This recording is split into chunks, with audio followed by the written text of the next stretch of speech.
ஏ இப்படிதான்டா போவேன். ஏய் இந்த செக்யூரிட்டி சொல்லிட்டு இருக்கேன். என்ன படுத்துக்கிட்டே பரதநாட்டியம் ஆடிட்டு இருக்கான்? செக்யூரிட்டி சார் நீங்க பொறுமையா ஆடி முடிங்க, நான் வேணா போயிட்டு அப்புறம் வரேன். செக்யூரிட்டி டைமுக்கு கரண்ட் பில்ல கட்டுங்களா? எனக்கு தான் சரியா சோறு போறதுலன்னு பார்த்தா கரண்ட் பில்லையும் கரெக்டான டைமுக்கு கட்டி தொலைய மாட்டேங்கிறானுங்க.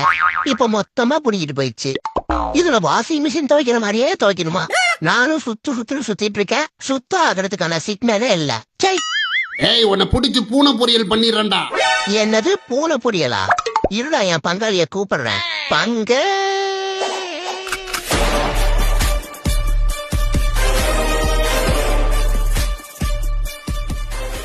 ஐயா தயவு செய்து நீங்க சொன்னதை முதல்ல பண்ணிடுங்க. அந்த பொரியலுக்கு தேவையான அத்தியாவசிய பொருட்கள் எல்லாத்தையும் நானே ஸ்பான்சர் பண்ணிடுறேன். இவன் அட்ராசிட்டி என்னால தாங்க முடியல ஐயா.